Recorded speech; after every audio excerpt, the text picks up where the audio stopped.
Palabras compartidas, una mirada al acontecer social, político, económico y cultural de Panamá y el mundo. Conducido por el periodista Eduardo Soto.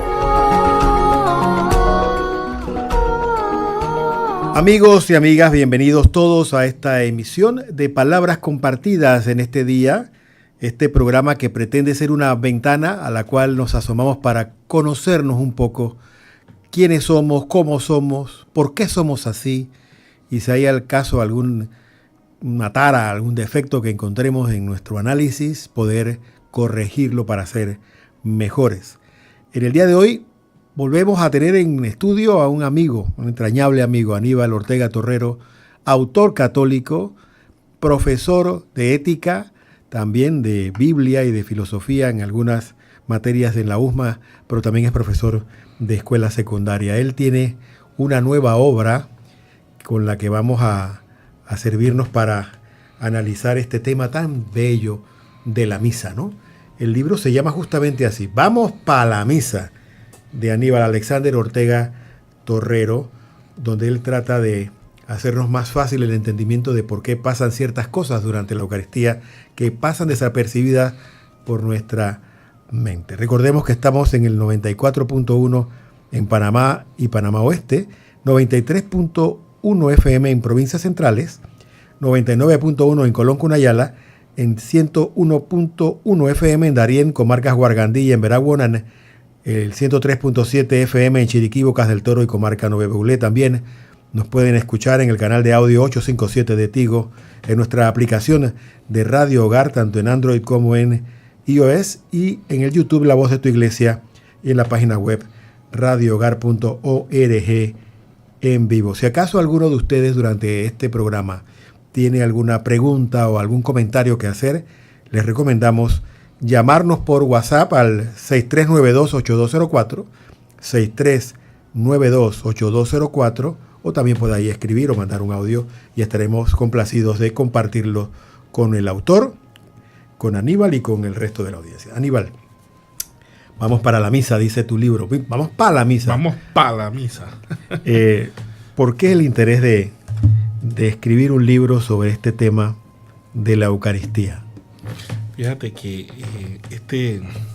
este libro surgió de una conversación con un gran amigo que es catequista, es misionero, sobre todo de la obra misionales pontificia de la parroquia de Samaria, allá Cristo Hijo de Dios. Él se llama Eduardo Chepote.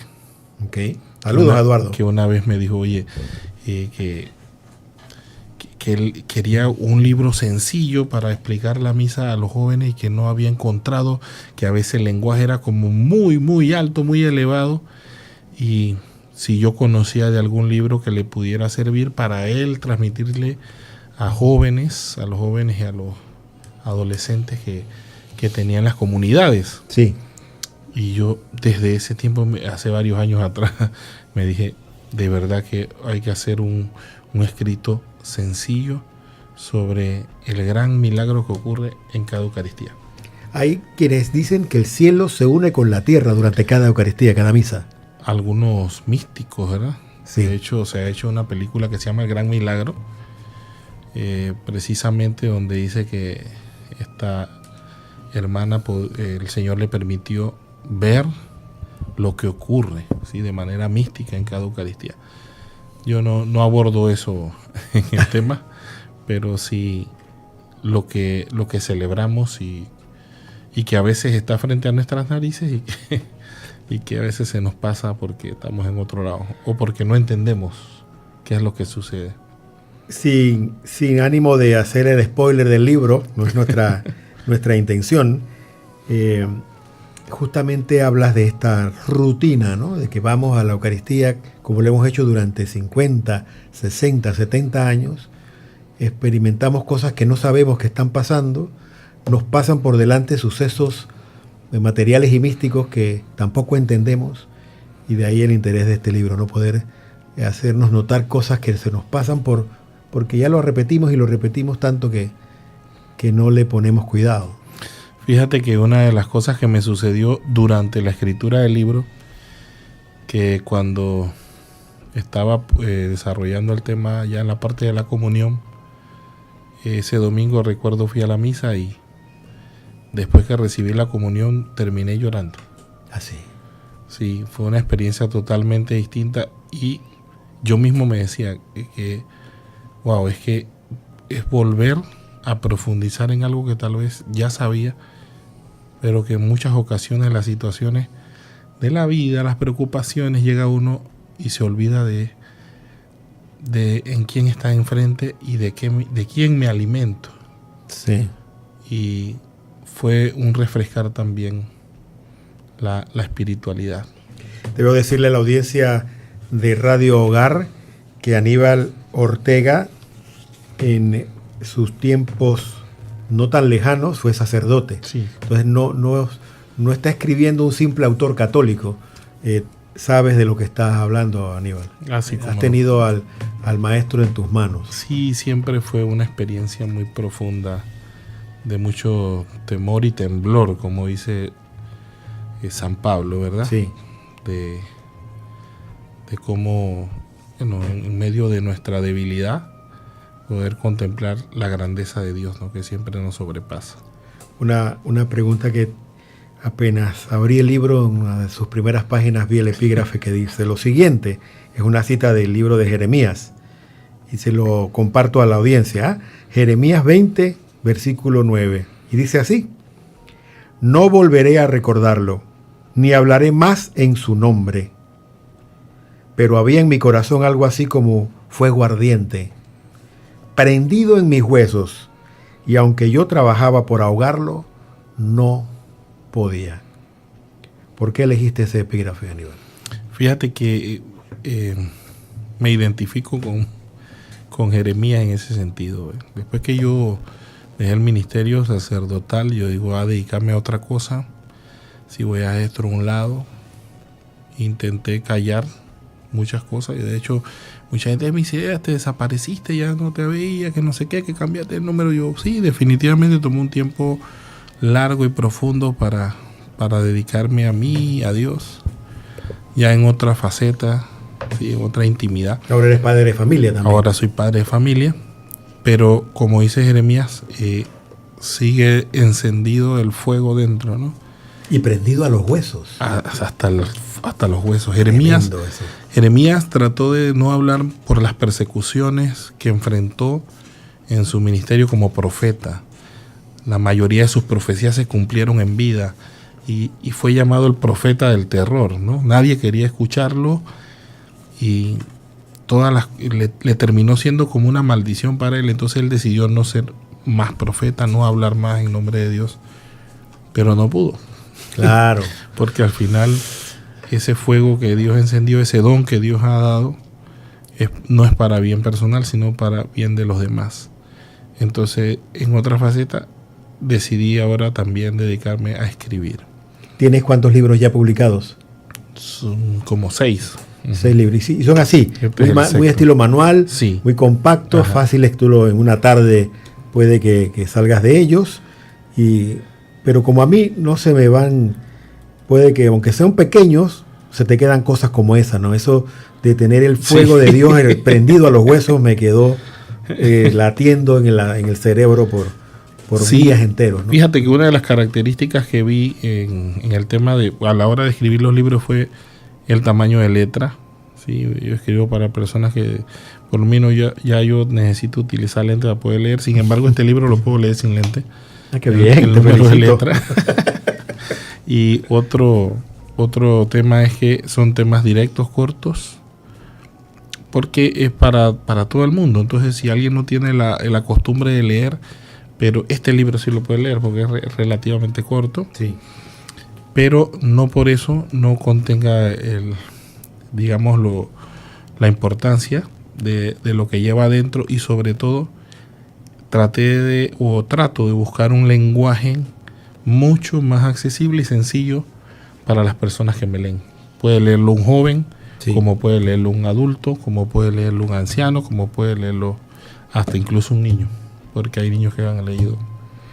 Así es que la misa como la conocemos hoy, insisto, voy a tratar de no fregarle la fiesta a quienes estén por adquirir el libro, pero la misa tal como la conocemos hoy no es la misa original o la reunión de hermanos original de los primeros días de la Iglesia. ¿A qué se debe esta evolución? ¿Cómo lo interpreta el autor de este libro? Oh, qué interesante, una pregunta bien interesante porque, pues precisamente, como, bueno, un detallito. De niño mi mamá nos decía, vamos para la misa. Y yo, en mi yo quería ir a jugar fútbol los domingos y decía, vamos para la misa y ya está, vamos para la misa. Y cuando llegaba a la misa, yo siendo un pelado todavía, no entendía muchas de las cosas que pasaban ahí. Y una de las cosas que decía, ¿por qué se llama misa? Muy bien. Sí, a tal punto que fíjate que muy despectivamente hay gente que dice, sí, porque ustedes pueden hablar misa. Y yo dije, vea la cosa, una cosa horrible, ¿no? Pero hay mucha gente que utiliza esa frase sin saber a lo que nos estamos refiriendo. Pareciera que misa fuera a hablar bastante, pues, cosas así sin sentido. Sí. Pero no. En primer lugar, cuando Jesús dejó este gran misterio en medio de las comunidades cristianas, se reunían porque eran pequeñas comunidades y enfrentaron las persecuciones, ¿no? Las persecuciones llevó a que las celebraciones fueran privadas, en casa de familias. En secreto. En secreto. Como hoy día se hacen encuentros vecinales, ¿no? Buscando también la evangelización en lugares íntimos. Pero ya después que pasa el tiempo de las persecuciones y que el Imperio Romano decide acoger la religión o la fe cristiana como oficial en el imperio, entonces la iglesia sale a los templos y eso trajo consigo reestructurar todo lo que se hacía en pequeñas comunidades a un culto más abierto a todas las personas. Entonces ya vino la liturgia, ¿no? Que pudiera acogernos a todos, pudiera hablar en un lenguaje a todos, y así hasta el sol de hoy, por la cultura, pienso que se ha ido adaptando el mensaje del Señor a las culturas, y por esa razón ya no celebramos tal vez de la misma manera que al inicio en los primeros siglos a como lo hacemos hoy. Y sobre todo cuando después del Concilio Vaticano II se buscó pues que todas las personas pudieran celebrar en su propia lengua y hacer una celebración mucho más participativa en la cual los laicos, nosotros, pudiéramos participar de manera más activa en la Eucaristía. Hay la sensación de que la misa aburre, porque el padre lee un libro y la gente repite mecánicamente cosas, se sientan, se paran, se arrodillan, se sientan, pareciera que mecánicamente. Estos símbolos que hay en la iglesia amenazan con pasar desapercibidos por eso, porque se repiten mecánicamente. ¿Cómo hacer para que esto no se convierta en un uso como que, porque usted maneja automóvil, usted no se da cuenta cuando ya está en cuarta? Así mismo. A primera, segunda vez, cuando tienes que estos carros de cambio. Ajá. Porque el cuerpo se acostumbró mecánicamente. ¿Cómo hacer para que la experiencia de la misa no sea algo mecánico y muscular? Fíjate, aburre, todo lo que no se conoce aburre. Porque, por ejemplo, jugar ajedrez aburre para el que no sabe jugarlo, ¿sí? Pero para las personas que lo comprenden, se fascinan y pasan horas en eso. Hay personas que dicen, yo no veo fútbol porque eso me aburre. ¿Sí? Porque tampoco lo entiende. Sí. Pero una vez lo entiende, ok. Ya es como... Entonces, ha pasado algo muy similar con el tema de nuestra celebración, ¿no? Como yo decía, y mi mamá nos decía, vamos para la misa, ¿no? Y al principio era, vas porque vas. Claro. Y aunque no se entendía, uno no se aburre porque no entiende lo que está pasando y lo que piensa es cuándo se acaba esto. Sí. Pero cuando comprendes lo que sucede y cada elemento de lo que está ahí, entonces alcanza un sentido diferente y participas, te sientes parte. Entonces siento que esto es muy importante y es la finalidad de este escrito, que está hecho sí para que las personas lo lean, pero también siempre hay comunidades que me invitan para formaciones y demás. Sí. Entonces los he hecho con esa intención de poder dar la formación y a la vez reforzar con el librito, ¿no? Uh-huh. Con el libro. Entonces, la formación. Mucha gente se va de la iglesia, no solo católica, de cualquier iglesia o cualquier movimiento, porque no lo conoce. Como diría San Agustín, nadie ama lo que no conoce. Entonces, una de las cosas es poder comprenderlo. Y en base a eso, uno de los temas que toco ahí es el tema del lenguaje. Sí, no quisiera que te adelantaras allí porque sé que va a dar para largo y hemos llegado a la primera pausa del programa Palabras Compartidas. Hoy compartiendo con Aníbal Ortega Torrero, autor católico, ex sacerdote, profesor de ética y de filosofía y de Biblia en la escuela secundaria y la Universidad de Santa María la Antigua. Apenas terminemos la pausa, regresamos de inmediato, incluso para compartir algunas preguntas que nos están llegando. Adelante. No hay preguntas, ya. Palabras compartidas por Radio Hogar. Pronto regresamos.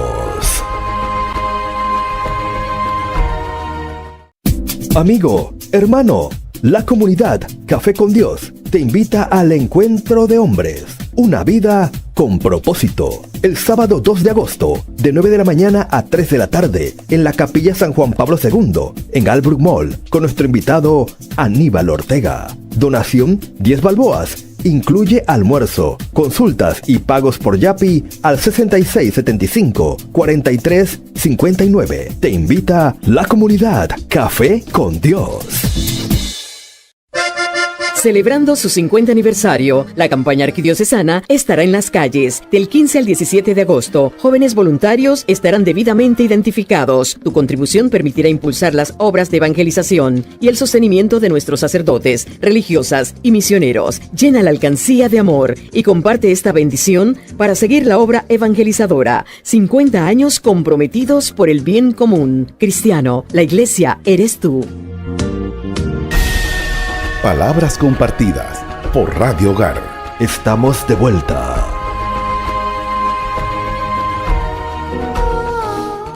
Aníbal Ortega Torrero es un autor católico panameño del área oeste, ahora es la 10ª provincia, ex sacerdote, profesor ahora de ética en la escuela secundaria, también de Biblia y de algunos temas deontológicos en la Universidad de Santa María la Antigua.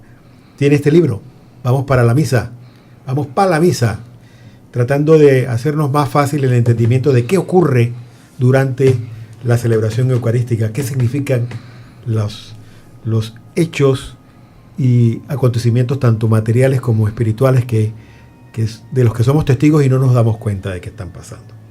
Tal vez porque no entendemos, por una parte, ni siquiera el lenguaje de lo que ahí ocurre. Si yo no me hubiera asomado al misal romano, no sé cómo se llama cada parte de la misa. Mucho menos las personas que no se han acercado a ojear el misal, porque también el misal se lo lleva al sacristán y lo esconde, ¿no? No es porque esté ahí para que todo el mundo lo lea.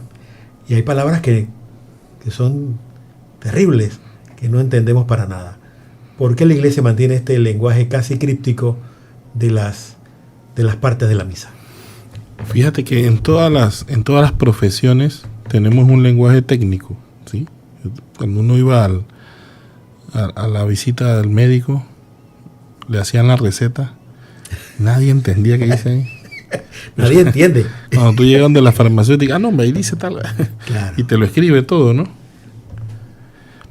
Y así en todas las demás profesiones. El tema es que en las demás profesiones está bien, porque no vaya a ser que alguien vaya a comprar medicina que no, aunque ahora la gente va a Google y hace lo que quiera. Lo compra por línea. Pero en el caso nuestro, que está bien un lenguaje técnico como tal, pero en el caso nuestro como iglesia, que el Señor mandó a anunciar el reino, no cabe. Yo siento que las palabras, claro, antiguas del hebreo, del griego, tienen una significación mucho más profunda que las nuestras cuando se hace la traducción. Entonces, por eso tal vez la iglesia mantiene estas mismas palabras para no perder la profundidad del significado. Sí. El tema es que entonces la gran mayoría de nosotros que no tiene conocimiento del latín, del griego, del hebreo y de la significación de muchas palabras, no las comprende. Claro. Yo me acuerdo que tenía una catequista cuando yo era una catecúmena, mejor dicho. Cuando yo era catequista de confirmación hace muchísimos tiempos, y me encontré con el abuelito. El abuelito fue a la reunión, y entonces él me decía que él era monaguillo. Dice, yo era monaguillo cuando yo estaba chiquito. Uh-huh. Sí, y entonces me decía, ¿por qué hay que hacer la saquitequi? Y yo, ¿y que la saquitequi? ¿Eso qué? Tú no eres de la saquitequi. Era la catequesis, pero no sabía ni. Y entonces cuando decía, yo cuando era monaguillo, el padre decía, banana manis, boom. Y él decía, yo decía, se lo pellizco. y yo me reía de eso. Claro. Cuando fui al seminario, que entonces entendí que precisamente lo que nosotros decimos en español, y que el Señor esté con ustedes y con tu espíritu, levantemos el corazón. Epa. Es lo que se decía en latín, ¿no? Dominus vobiscum, pero eso después que lo estudié. Claro. Y entonces decía, ese paso nunca se hizo. Entonces estas personas nunca le explicaron que eso significaba aquello, y mucha gente iba y sabían que en ese momento solamente había que ponerse de rodillas. Entonces muchos de nuestros abuelos, incluso en mi caso mi mamá, pues, participó de misa en latín, no entendían qué pasaba ahí. Lo único que sabían que eso era sagrado. Y muchas de estas palabras se quedaron. Y cuando uno estudia, por ejemplo, teología, las repite. Uno de los errores que yo cometí muchas veces a la hora de la homilía era predicar estos conceptos. Opa.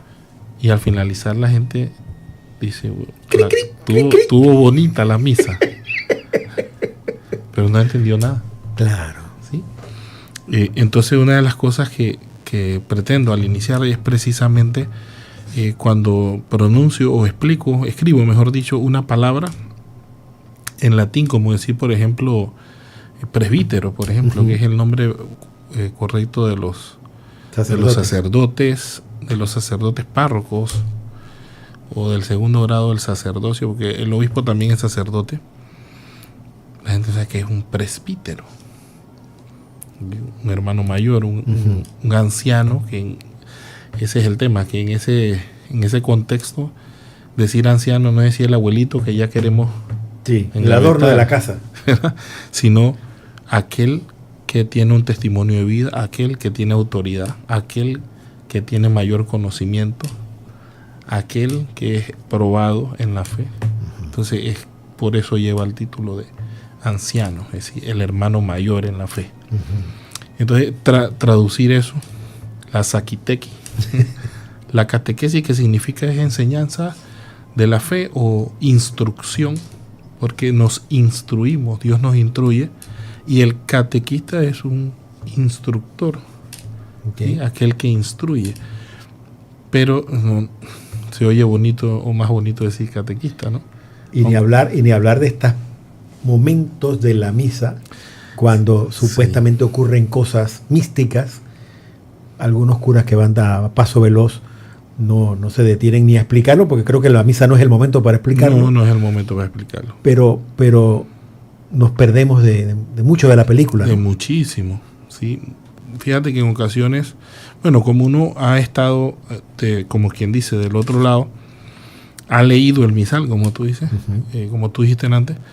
Entonces, por ejemplo, hay plegarias que yo me acuerdo y le digo a la gente, sí, como cuando íbamos a la misa de difunto, por ejemplo, la plegaria que dice tal, la gente queda así pensando. Primero que es una plegaria y en la misa, en esa parte que es la que hace el sacerdote a solas. Después de la consagración, muchos nos desconectamos. Sí. Y se fue. ¿Qué dijo? ¿Qué oró por todos? ¿Cómo fue? ¿En qué momento estamos? Entonces ahí busco explicar cada uno de esos momentos. Y no saber todas las plegarias. Por eso es que el libro de la misal es tan gordo, ¿no? Sí. Tiene plegarias casi para todo. Muchísimas, sí. Muchísimas. y hermosas todas. Y hermosa. Estuve hace un tiempo en una formación litúrgica. El cura que vino era un poquito, vino del extranjero, era un poquito severo en esto y advertía que la plegaria era la parte, el almendrón de todo. Ese momento era sagrado y había que cantarlo, decía. Había que cantarlo porque así nació, según lo que él planteaba. Y había que ponerle cuidado. ¿Ah? Pero él la cantaba en latín, ¿quién iba a entenderle, no? Imagínate, yo procuraba cantar y entonces un día llegó un señor allá, dice que oye, usted canta demasiado, dice. Claro, es una parte larga. Definitivamente, pero había otras personas que decían, me encanta cuando se canta. Y es que ya esta persona sí entendía todo esto. Cuando uno no lo entiende, quiere que pase rápido. Sí. Porque al cantarlo se hace un poco más extenso. Recomienda el autor de Vamos para la Misa que este momento de la plegaria eucarística, y ahora nos explica en qué momento va exactamente de la misa, pongamos atención a lo que está diciendo el sacerdote, le pongamos especial atención. Sí, fíjate que una de las cosas que yo en lo personal hago es que mientras el sacerdote lo dice allá, yo lo repito acá en silencio. Pero no lo haces porque has sido sacerdote. Yo puedo decir no, lo hacía de joven. Ah, de joven. Sí, después del que hice mi confirmación y demás, yo tuve un grupo muy interesante, se llama Grupo Juvenil San José. Y entonces, para concentrarme en la misa, yo lo que hacía era que cuando el padre empezaba la parte, porque desde ese momento el sacerdote va a celebrar en persona a Cristo, ¿verdad? Las mismas palabras de Cristo, en la persona de Cristo, in persona Christi, se dice en latín. Se supone que en ese momento el sacerdote es Cristo. Que está tomando la oración no de se supone, todos, es Cristo. de toda la iglesia, y la está elevando al Padre. Entonces, por eso, como es la oración de todos, yo muy en el interior hacía que resonaran sus palabras dentro de mí, o sea que yo iba diciendo, y eso me ayudó a ir comprendiendo lo que él iba diciendo. No solamente esperando que dijera por Cristo nuestro Señor, pues sí, amén. Claro. Sino el poder saber lo que estaba orando, escuchar lo que estaba orando y decir, wow, porque está orando por todos, por los difuntos, por la iglesia, por los obispos, por el Papa, por los sacerdotes, por los enfermos, por los que sufren, por todos. Es la oración de la iglesia. Hace poco un sacerdote me decía que cuando él tiene en la celebración hay un diácono, él procura usar plegaria, porque están numeradas, ¿no? Plegaria 1, plegaria 3, pero no hacía la 2. Explicamos, están numeradas las plegarias en el misal, ¿no? La 2 no menciona al diácono. La 1, la 3, hay unas que sí lo mencionan, y él por deferencia al diácono buscaba las plegarias que sí. Interesante, por detalles como esto, es muy bonito ponerle atención a la plegaria, ¿no? Entendiendo qué es la plegaria, por qué se hace la plegaria. En el libro lo explica por qué se hace y qué se hace. Sí, fíjate que antes del concilio, por ejemplo, la misa era de la plegaria eucarística en adelante. Es decir, la misa se divide en dos partes, ¿sí? Digamos, la liturgia de la palabra y la liturgia eucarística. ¿Sí? Ambas tienen una preparación. Por ejemplo, los ritos iniciales, cuando uno llega, pide perdón, canta el Gloria, ¿sí? Y luego el sacerdote hace la oración, se llama colecta, y empieza la liturgia de la palabra, que vamos a escuchar las lecturas, la homilía, hacemos el credo y las oraciones de petición, las preces por toda la iglesia. Y ahí viene un canto de ofertorio en el que ofrecemos nuestra vida, nuestros dones, nuestras enfermedades. No es solo poner el dinero en la bolsita. Contribuimos con los gastos de la iglesia. Pero es mucho más que eso. Es mucho más que eso. Porque en ese momento uno debería ofrecer sus dolores, sus penas, sus alegrías, sus tristezas, porque en ese momento ofrecemos. ¿Qué ofrecemos? Debería estar orando en ese momento. Es un momento de oración. Pero ahí nos distraemos, ¿verdad? Porque no entendemos lo que está sucediendo ahí. Porque fíjate que en ese momento el sacerdote está haciendo unas oraciones a Dios en la cual ofrece los dones del pan y del vino que van luego a ser consagrados. Pero dice, bendito sea Señor por este pan y este vino, fruto de la tierra y de la vid y del trabajo del hombre, que recibimos de tu bondad. O sea, Dios nos lo dio. Y ahora lo presentamos para que sean transformados en comida y bebida de salvación, es decir, en la Eucaristía. Y Bueno, cuando la misa es rezada, la gente o nosotros decimos, bendito seas por siempre, Señor. Sí. Pero eso lo dice el sacerdote en secreto. Mientras él está en oración, elevando eso, purificándose con el signo del lavado de manos. Sí, pidiendo perdón por sus Sí, pecados. es una purificación total que se hace con el signo de las manos. Ahí nos preparamos para entrar en la liturgia eucarística. Y después que cantamos el himno del Santo, Santo, Santo es el Señor, inicia la plegaria eucarística. Antes era solo esa parte, decías. Sí, Antiguamente solo sí. la misa empezaba ahí. Ahí empezaba la misa. Sí, después del Concilio Vaticano II, todos los sacramentos inician con liturgia de la palabra. Es decir, interesante. sí, es decir, que si se visita a un enfermo para dar la comunión en un hospital o en la casa, no debe ir directamente a darse la comunión. Debe de primero de prepararse con la palabra de Dios. Sí, sí, sí. Si se va a bautizar a alguien, primero tiene que predicar la palabra de Dios. Incluso las confesiones, ¿verdad? Cuando se hacen penitenciales, por ejemplo, que es para hacer las confesiones en general a toda la comunidad, también hay una liturgia de la palabra y luego empiezan las confesiones como tal. Una charla a la que fuimos hace unos años también indicaba que la misa, no quiero desentrañar el libro porque quiero que la gente lo compre y lo lea, ¿no? Pero que la misa era una larga oración, una única larga oración al Padre, a Dios Padre, y que en todo momento debíamos estar en esa actitud de plegaria nosotros también, ¿no? Fíjate que es la oración por excelencia. Como dije antes, primero hay oración de arrepentimiento, de súplica, porque pedimos perdón. Sí. Después tenemos de alabanza, cuando cantamos el Gloria. Después tenemos de contemplación, porque estamos sentados. Y esto también, ahí explico las posturas. Claro, los gestos. Hay cosas que hacemos sentados y no significa que no hay más nada que hacer. Sentado es la actitud del que escucha, ¿sí? Del que está atento al maestro que habla. Uh-huh. De pie significa que estamos también activos para orar, para estar con Él en disposición. Entonces, de rodillas, adoramos en el momento de la consagración. La misa tiene adoración, tiene acción de gracia, tiene súplica, tiene lectura orante, tiene contemplativa. Sí, y nos vamos metiendo cada vez más hasta que entramos a la comunión, que es por excelencia el momento culmen de la Eucaristía, donde nos hacemos unos con Cristo, ¿no? Entonces, fíjate, es una gran oración, la mejor oración. Y es al Padre. Esto me pareció a mí muy interesante, que uno piensa que esto es un encuentro, una cena con Cristo. Así es. Siendo el Hijo. Pero no, es una acción de gracias y una conversación con el Padre. Con el Padre.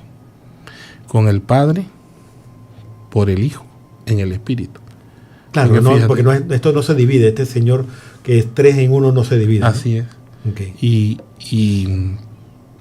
de hecho las oraciones, por ejemplo, desde que iniciamos, en nombre del Padre, el Hijo y el Espíritu, la Trinidad. Claro. En la consagración se clama al Espíritu, en lo que en latín se llama la epíclesis. Míralo, palabrita que nos sacamos aquí en cada fase. Que ¿no? es el pedir al Espíritu Santo que se haga presente y que transforme las especies de pan y vino en cuerpo y sangre, que no significa el cuerpo por un lado y la sangre por el otro. Era la forma judía de decir la persona total. O sea, cuando decimos cuerpo y sangre, estamos diciendo que ahí está la persona total de Jesús en cuerpo, alma, sangre y divinidad. O sea, toda la persona. Toda la persona de Cristo.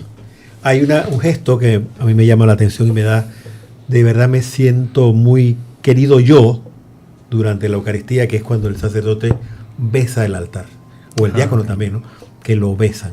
Es un gesto, bueno, nosotros los occidentales entendemos esto de besarse como algo muy sensual y muy sensorial y muy corporal. ¿Por qué lo besan y cómo se expresa este gesto de amor al altar? Fíjate que una de las cosas que hablo en el libro, mucho más a profundidad de lo que voy a explicar aquí, pero son las partes del templo. primero hablo los diferentes tipos de templos, ¿no? Okay. Tenemos santuario, basílica, catedrales, y muchos no sabemos la diferencia entre una capilla, entre una parroquia, etc. Bueno, ahí explico todo eso. Y luego las partes del templo. Tú mencionaste que se besa el altar.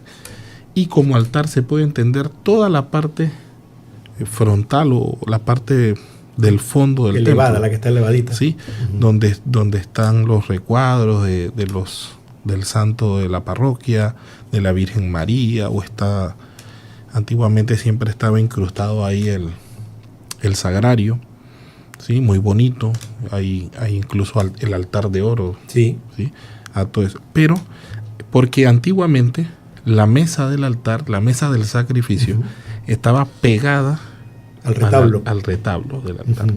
Y entonces A la pared del fondo, el sacerdote, sí, y todos nosotros celebrábamos mirando hacia el altar, ¿sí? Orientados. La gente dice, el sacerdote celebraba de espaldas al pueblo. No, celebraba orientado, porque se entendía al sacerdote como parte de la comunidad.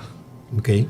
Después del concilio se separa la mesa y se pone en el medio del sacerdote y la comunidad. Sacerdote y ministro y la comunidad. ¿Sí?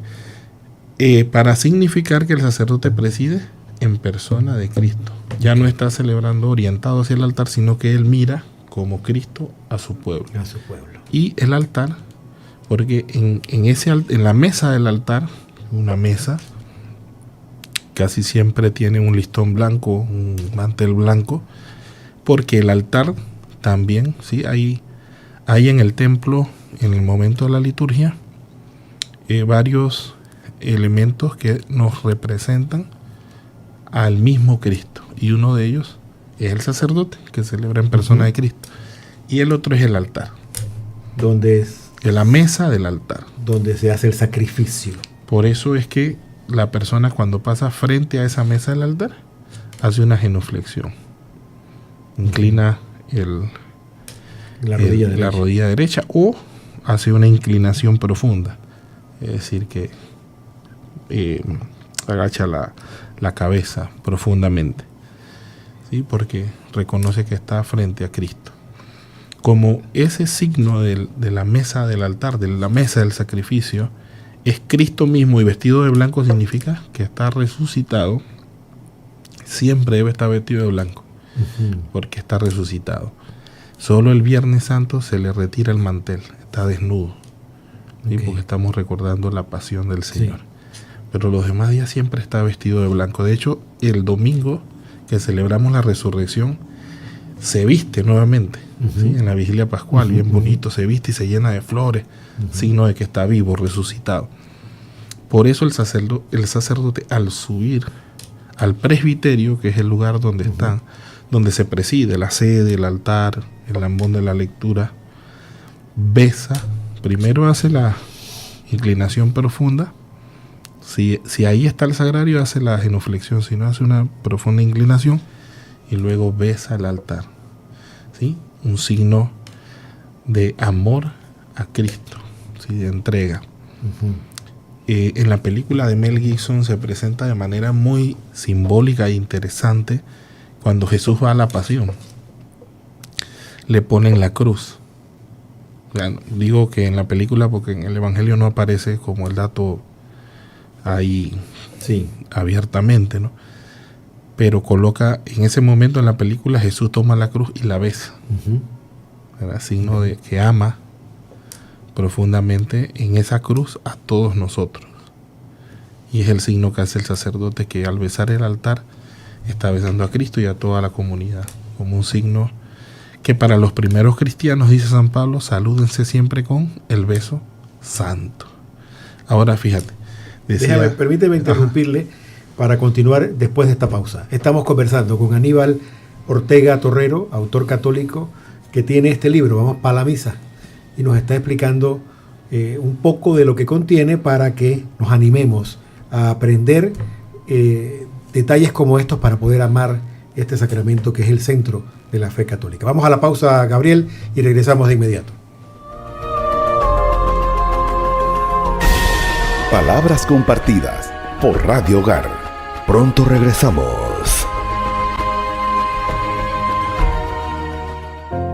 ¿Tienes alguna intención especial por la salud de tus seres queridos, por su bienestar espiritual o corporal? ¿Te gustaría pedir por el eterno descanso de algún familiar fallecido? Este es el momento de elevar tu voz al Señor. Inscribe tus intenciones hoy mismo en el Rosario en Familia y juntos rezaremos por la salud y la paz de los tuyos y la resurrección de aquellos que ya partieron. Llama a nuestras oficinas al 270-0141 o escríbenos al WhatsApp al 6428-8597. La familia que reza unida permanece unida. El Rosario en Familia. Para que Radio Hogar siga siendo la voz de tu iglesia, contamos con tus donaciones. Haz llegar tus donaciones al número de cuenta 03-05-0100-2023-9 a través del Yapi o ACH o código QR. Búscanos en Yapi como @Radio Hogar. Radio Hogar, la voz de tu iglesia. Palabras compartidas por Radio Hogar. Estamos de vuelta.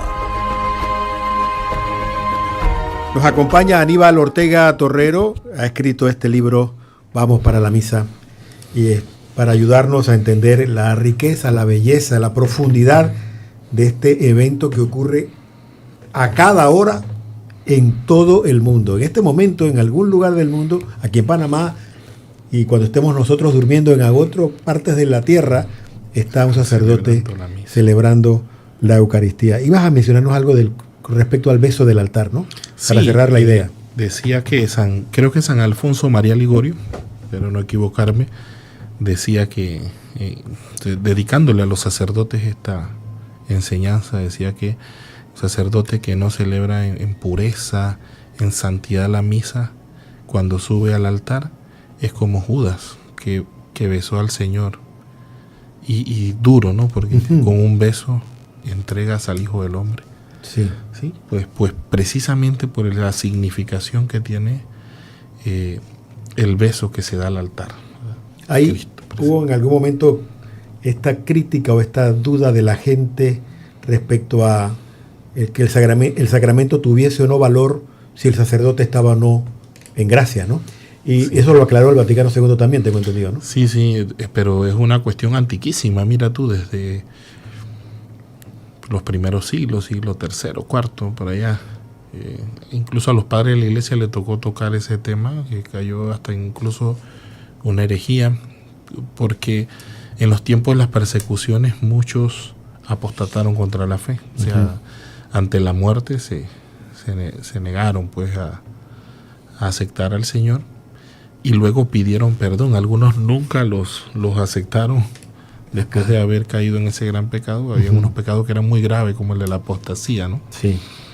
Y entonces, por ejemplo, toda la iglesia del norte de África, Cartago, por allá, fueron o eran mal vistos, excomulgados por esta situación. Y porque para salvar la vida renegaron.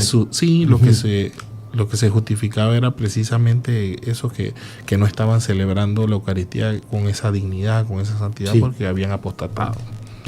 Y entonces creo San Agustín, uno de los grandes teólogos de la iglesia, el que habla esa gran frase en latín de ex opere operandis, ex opere operator, ex opere operandi, es decir, que el sacerdote sí celebra la Eucaristía, pero es Cristo mismo, ¿verdad? O la santidad del sacerdote no mancha la pureza del sacramento, si ha pecado o no, ¿verdad? Porque imagínate, yo le decía a unos estudiantes de la USMA que estamos dando padre de la iglesia, si el Señor no pudiera vencer la mancha del pecado, por ejemplo, en un ministro, fuera más grande que la gracia de Dios el pecado, entonces ¿qué Dios tendríamos? Apaga la luz y vámonos. Sí.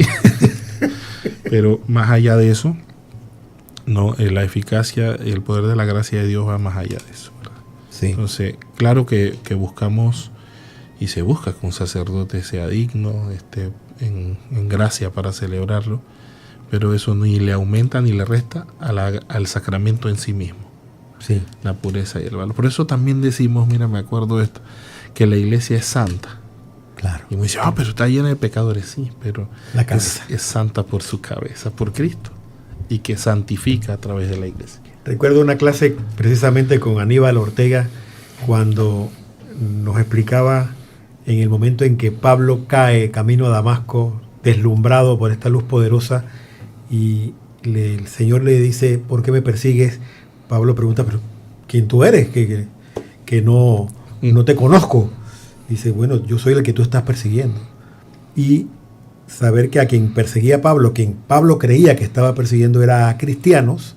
Al perseguir a cristianos, persigues al mismo Cristo, lo que denota que somos una sola cosa. Así es. Y el momento de la misa es como el culmen de esto, ¿no? Somos realmente toda una cosa. Cuando estamos en la misa, que todavía no hemos hablado de la palabra misa, cuando estamos en misa, Cristo está no solo en la hostia, no solo en el cura, está allí en toda esta realidad que está ocurriendo, ¿no? Así es, de eso hablo también aquí, en los primeros capítulos, ¿verdad? Mucho más a profundidad. Y ciertamente una de las cosas que hablo es cómo va a surgir la palabra misa, porque uno la busca en la Biblia y no aparece por ningún lado la palabra misa. Vamos a encontrar en los primeros siglos la fracción del pan, porque era el signo que se hacía precisamente se hace en la Eucaristía, que el sacerdote parte el pan, la hostia, la parte, y la muestra partida. Es importante porque es el signo de el pan que se parte y se comparte, Cristo, ¿verdad? Que se entrega, lo partió y lo dio a sus discípulos. Y luego, fíjate que nosotros llamábamos acción de gracia, Eucaristía, del griego eucaristo, el buen regalo o el gran regalo o la gran gracia, la acción de gracias total. Entonces por eso le llamamos también Eucaristía, pero luego con el tiempo le vamos a llamar Eucaristía ya al pan consagrado, ¿verdad? Donde está presente el cuerpo y la sangre de Cristo, y vamos a introducir el vocablo misa para la celebración. Porque en latín, al finalizar la celebración de la misa, el sacerdote decía precisamente en latín: ite, misa es. Ite, misa es. Ite, misa es. Entonces, misa es, ahí está, clarito. Y se quedó en el vocablo popular. Que pellizco, ¿cómo que decía el señor de la Quiquicaca? Pero ahí cito a Benedicto XVI, de feliz memoria al Papa Benedicto, que dice que precisamente era la invitación a ir a evangelizar, a ir a la misión, la palabra misa, vamos a evangelizar. Ahora decimos que la misa ha terminado, podemos ir en paz. Pero en ese tiempo no quedábamos en paz. En ese tiempo, misa es. La misa empieza ahora, es decir, la misión inicia ahora. Terminando esto que hemos celebrado, ahora es que empieza. Entonces la misa no termina con el envío.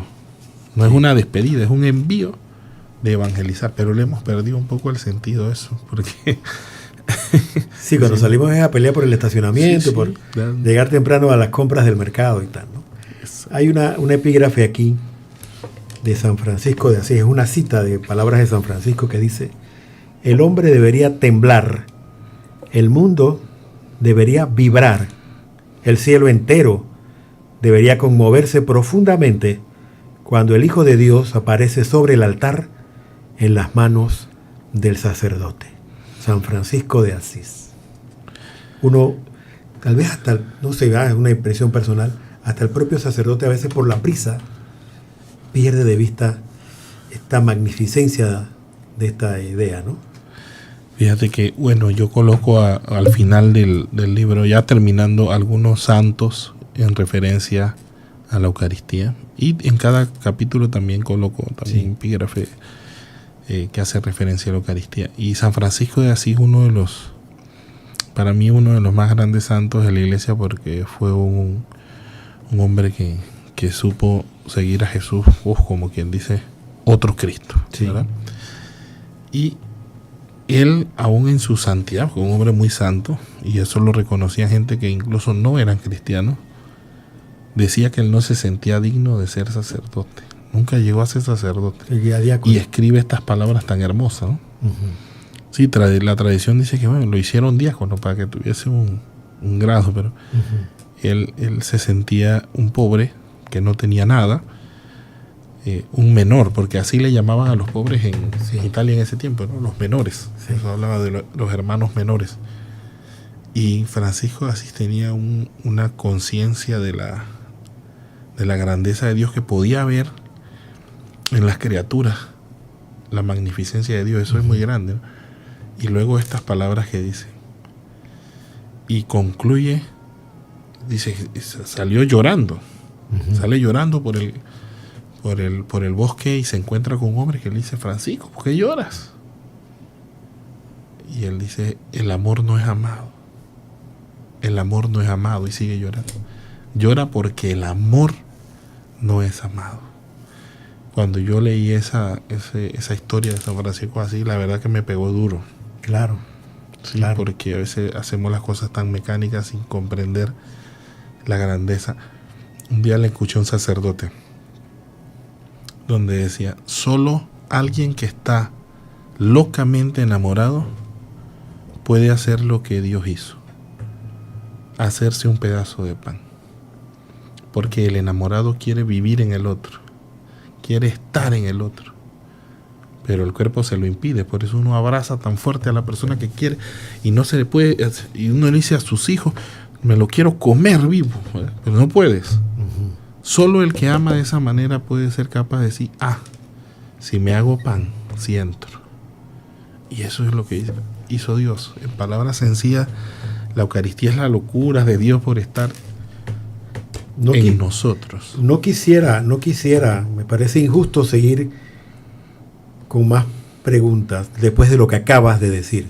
Esas últimas palabras tuyas son tremendas, pero sí hay un tema que es el rito de la paz. Cuando estuve en una Eucaristía de rito ambrosiano, el rito de la paz es lo primero que se hace en el rito ambrosiano. Nosotros en el rito latino la tenemos ahí previo a la comunión, pero a veces la convertimos en el recreo. Ya se ha vuelto el recreo. Está el sacerdote partiendo el pan, esperando que terminemos el recreo para seguir la misa, porque no entendemos lo que está pasando. ¿Qué está pasando en ese momento justo después de la paz, cuando ya viene esta presentación del Cordero? Fíjate que a mí me... Y tengo que traer a colación a Monseñor Ulloa, siempre me llamó la atención, porque a veces decía, y a veces dice, ¿no? Vamos a dejar el rito para el final. Sí. Y yo decía: ¿pero por qué? Al principio. Pero cuando uno comprende todo esto, dice: es verdad, porque perdemos el sentido de lo que viene, sí, que es el momento culmen de la Eucaristía, y que del Evangelio, incluso los primeros cristianos citan a Jesús diciendo que si no estás en paz con tu hermano y vas a llevar tu ofrenda al altar, dicen: mejor regrésate, no hagas la ofrenda, ponte primero en paz y luego ven y pon la ofrenda. El mismo Señor lo dice. Sí. O sea, ¿cómo puedo estar en comunión con Dios si no estoy en comunión con mi hermano? Entonces a veces estamos en la Eucaristía peleados con el esposo, la esposa, los hijos, de años, con vecinos, tal. Y ese momento donde dice de dar la paz es un momento grande. No es para dársela a todo el mundo porque hay que ahora aprovechar, sí, sino realmente para pensar: ¿con quién tengo que ponerme en paz? ¿O a quién debo pedirle perdón para entrar en la paz de Dios? Porque, como nos dice en el Padre Nuestro, ¿no? Perdona nuestras deudas. Y solo desde esa paz podemos entrar a recibir la verdadera paz, ¿sí? No se puede estar en comunión con Dios si no se está en comunión con el hermano. Y como un plus ahí, yo escribí un libro hace rato, pues no lo he sacado. Pronto, ese es el que viene después, se llama El Mejor Camino. Y en El Mejor Camino toco precisamente las dos caras de la moneda. A Dios se le ama en el hermano. No se puede amar al Dios de Jesús odiando o en enemistad con el otro. Ni gestando guerras. ¿Dónde conseguimos el libro para cerrar esta entrevista con Aníbal Ortega? Bueno, la próxima semana tengo que entregarlo ya a la librería arquidiocesana. La librería católica. Sí, aquí en Carrasquilla la pueden conseguir, la librería católica. Y también Avenida Justo en la Arosemena. avenida Justo ¿Y Arosemena. se repartirá en el interior del país? Porque nos escuchan en todo el país. Porque hay librerías en todo el país, librerías católicas. También, sí. Bueno, también yo en mi página de tu amigo PTY, Ok. en Instagram, con mi número de teléfono 6814-9840. Repítalo. 6814-9840. Y en la oficina de Cursillo de Cristiandad. En el edificio San Pablo, aquí en Esperamos Carraquillo. que también aquí en Radio Hogar, Por que supuesto. como el año pasado que fuimos a la Feria del Libro, Sí. también poder dejar Este año no algunos- estaremos en la Feria del Libro, pero aquí en la recepción de la emisora pueden conseguir este libro. Vamos para la misa de Aníbal Ortega Torrero. Ya yo lo leí y puedo decirles que no tiene desperdicio. Va a ayudarnos a reencontrarnos con este sacramento, a entenderlo plenamente y a vivirlo con gracia, con alegría y dándole a cada segundo y cada detalle su justo valor. Agradecemos a todos ustedes por su sintonía en este programa de Palabras Compartidas aquí en Radio Hogar, a Gabriel Rodríguez que ha estado en los controles. Nos escuchamos y vemos la próxima semana. Dios les bendiga.